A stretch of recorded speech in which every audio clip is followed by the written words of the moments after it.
Hello everyone, Radhe Radhe. आप सभी का हमारे चैनल में बहुत बहुत स्वागत है। दिवाली पर रसोई घर की पूजा किस प्रकार की जाती है। दिवाली पूजा के पास जो है ना, ये पूजा हर घर की लक्ष्मी को करनी चाहिए। तो आपको ये पूजन किस प्रकार करना है, इस वीडियो में मैं आप सबके साथ शेयर करने वाली हूँ।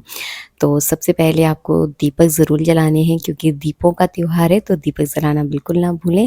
तो सबसे पहले आपको गैस का पूजन करना है। हर दिन इसी गैस पर हम अपने पूरे परिवार के लिए भोजन बनाते हैं, अपने ठाकुर जी को भी इसी गैस का बना हुआ भोजन खिलाते हैं।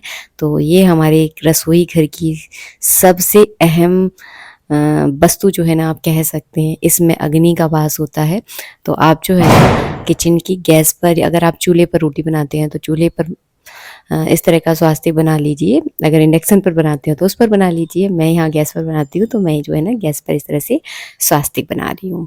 इसके बाद जो है ना, स्वास्तिक बनाने के बाद बीच में थोड़े से अक्षत रख दें और एक दीपक जो है ना आपको यहाँ पे रखना है। दीपक कैसे रखना है, इस बात का ध्यान रखिएगा। दीपक का मुख जो है ना थोड़ा बाहर की ओर होना चाहिए, ताकि माता लक्ष्मी जब आपके घर में प्रवेश करें ना तो उनको उजाला दिखना चाहिए। इस बात का थोड़ा सा ध्यान रखिएगा। बस दीपक के मुख का आपको ध्यान रखना है। मैं तो यहाँ पे गोल बाती जला रही हूँ, इसलिए आपको समझ में नहीं आएगा, लेकिन अगर आप लंबी बाती जला रहे हैं तो इस बाती का ध्यान रखिएगा। इसके बाद अन्न की देवी अन्नपूर्णा माता की पूजा की जाती है। अगर आपके घर में किचन में माता अन्नपूर्णा की फ़ोटो तस्वीर है तो उनका आप पूजन कर दीजिए। अगर इस तरह की तस्वीर फ़ोटो आपकी किचन में नहीं है, यानी रसोई घर में नहीं है, तो जहाँ पर भी आप अपना अन्न का भंडार रखते हैं उस जगह का पूजन करें। जैसे कि जहाँ पर आप दाल चावल गेहूँ आटा अपनी सारी राशन की सामग्री रखते हैं, उस जगह का आपको पूजन करना है। मैं यहाँ पे माता अन्नपूर्णा का पूजन कर रही हूँ, तो मैंने थोड़ा सा जल चढ़ाया, तिलक चंदन किया है, हाथ जोड़कर प्रार्थना की कि मेरे इस रसोई घर का भंडार हमेशा भरा रहे, और यहाँ पर मैं एक दीप जला दूंगी। तो इस तरह से जो है ना माता अन्नपूर्णा का आपको पूजन करना है। जिन यहाँ के यहाँ तस्वीर नहीं है उनको मैं बता चुकी हूँ, राशन का पूजन करना है। इसके बाद किया जाता है अग्नि का पूजन।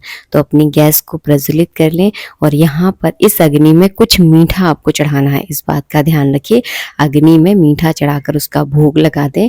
तो इस तरह से आपके किचन रसोई घर में अग्नि का बहुत महत्व होता है। अगर आप अग्नि का पूजन करेंगे तो आपके घर में हमेशा जो है ना इस अग्नि पर कुछ ना कुछ पकता रहेगा।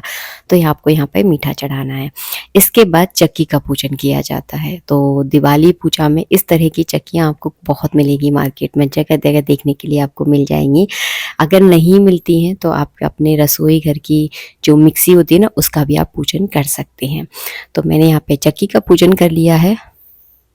चक्की पर आप चाहें तो स्वास्तिक बना लें, नहीं तो छोटा सा टीका लगाकर चावल चढ़ाकर एक दीपक लगा लीजिए। तो इस तरह से चक्की का पूजन हो जाएगा।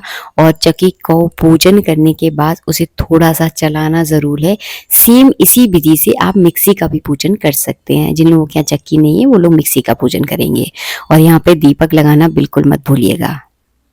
इसके बाद किया जाता है सिलबट्टे का पूजन करना है आपको। तो मैंने यहाँ पे एक सिल ले ली है, इस पर अक्सर मैं चटनी पीसती हूँ। तो आप जो है ना इसकी जगह मिक्सी का भी पूजन कर सकते हैं, क्योंकि मिक्सी का और इसका सेम ही काम होता है। लेकिन हमारे किचन में हम ये सारी चीज़ें ज़रूर लगती हैं, क्योंकि ये किचन की शोभा होती हैं। भले ही कितना भी एडवांस हो गया ज़माना, लेकिन जो हमारी पारंपरिक चीज़ें हैं इनका अपना एक अलग महत्व है। तो इनको वैसे ज़रूर रखा कीजिए आप अपनी किचन में। तो मैं यहाँ पे सिलबट्टे पर भी इस तरह से स्वास्तिक बना दूंगी। और इनको मतलब कोशिश कीजिएगा ये सारी चीज़ें आप अपने किचन में ज़रूर रखें, क्योंकि इनके बिना किचन नहीं होती है। बस यहाँ पे मैं एक दीपक लगा दूंगी और एक छोटा सा एक मिठाई का पीस ज़रूर रख दें, बाद में उसे आप प्रसाद के रूप में खा सकते हैं।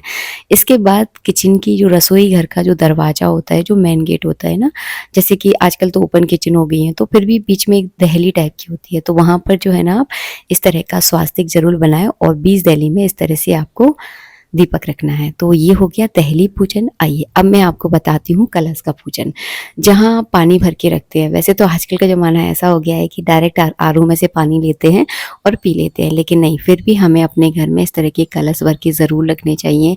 भरे हुए कलश भरे हुए घर का प्रतीक होते हैं। जहाँ पर कलश भरे हुए होते हैं वहाँ पर वो घर कभी भी खाली नहीं होता है। तो हमेशा कलश भरा हुआ होना चाहिए, इसीलिए कलश भरना बहुत शुभ होता है। तो आप इस तरह के कलश अपने घर में ज़रूर भरें और दिवाली के दिन इन पर इस तरह के स्वास्तिक बनाकर इनका पूजन ज़रूर करें। यहाँ पर भी आपको एक दीपक लगाना है। आशा करती हूँ ये छोटा सा पूजन आपको बहुत पसंद आया होगा। और हाँ, इनके अंदर पानी भी होना चाहिए, खाली कलश का पूजन नहीं होता है, तो पानी ज़रूर भरें। मिलेंगे नेक्स्ट वीडियो में। वीडियो अच्छा लगा हो तो लाइक कीजिएगा। राधे राधे।